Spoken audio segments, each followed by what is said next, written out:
Hello friends, नमस्ते, good morning. कैसे हैं आप सभी लोग। मैं डॉक्टर संगीता स्वागत करती हूं आप सभी लोगों का हमारे यूट्यूब चैनल आर्यस वुमेन्स हेल्थ पर। दोस्तों, पिछले वीडियो में हमने जाना था कि हमारे पीरियड में खून के थक्के क्यों आते हैं, इसके क्या कारण हो सकते हैं और इसके इलाज के बारे में भी हमने बात की थी। तो चलिए आज के इस वीडियो में हम जानेंगे कि पीरियड में ब्लीडिंग कम क्यों होती है, इसके क्या कारण हो सकते हैं और इसमें हम क्या क्या जांचें करवा सकते हैं तथा इसमें हम क्या क्या इलाज करवा सकते हैं। तो चलिए शुरू करते हैं। सबसे पहले हम ये जानेंगे कि हमारी जो पीरियड में ब्लीडिंग कम आती है, इसे हम कैसे पहचानें। हमारी जो आम तौर पर पीरियड साइकिल है वो 21 से 35 दिन की होती है और 21 से 35 दिन के अंदर पीरियड आना बिल्कुल नॉर्मल होता है। पीरियड में ब्लीडिंग कम आने को हम दो तरीक़ों से देख सकते हैं। पहला, हमारी ब्लीडिंग की जो मात्रा है वो कम आना, यानी हमारे जो पीरियड हैं वो तो 5 से 6 दिन तक आते हैं, लेकिन उसमें जो ब्लीडिंग की मात्रा है वो कम आ रही है। दूसरा, पीरियड कम समय तक रहना, यानी हमारी जो ब्लीडिंग का फ़्लो है वो तो तेज़ है, लेकिन जो पीरियड हमारे पहले 5 से 6 दिन तक रहते थे वह 5 से 6 दिन तक ना रहकर 1 से 2 दिन तक रहते हैं। नॉर्मल तौर पर हमारे पीरियड आने के समय हमें लगभग 7 से 8 पैड बदलने चाहिए।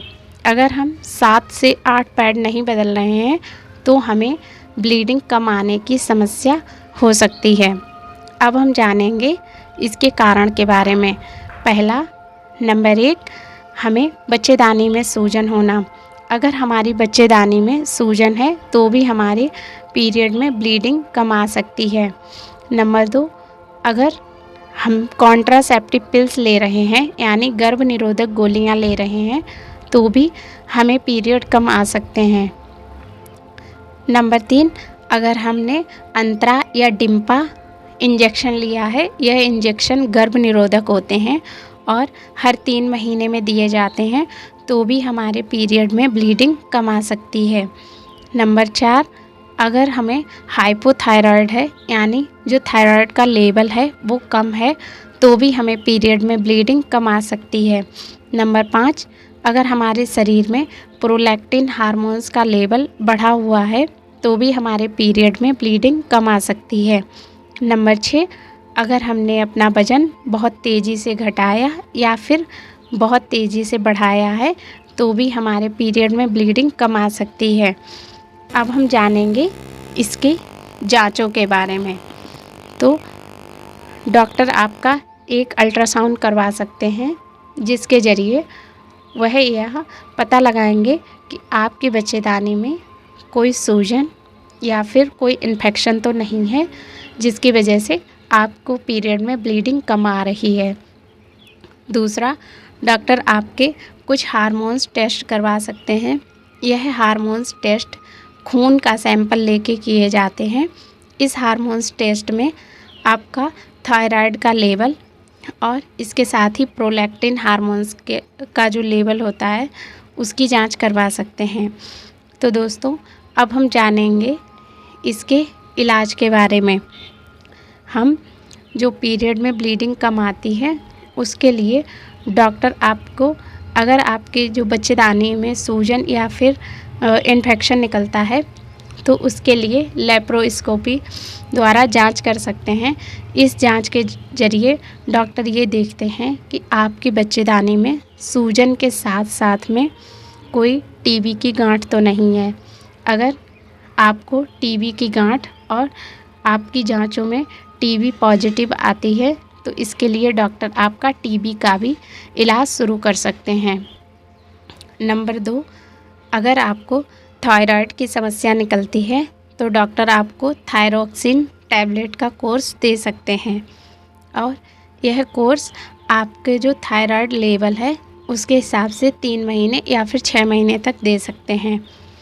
नंबर 3,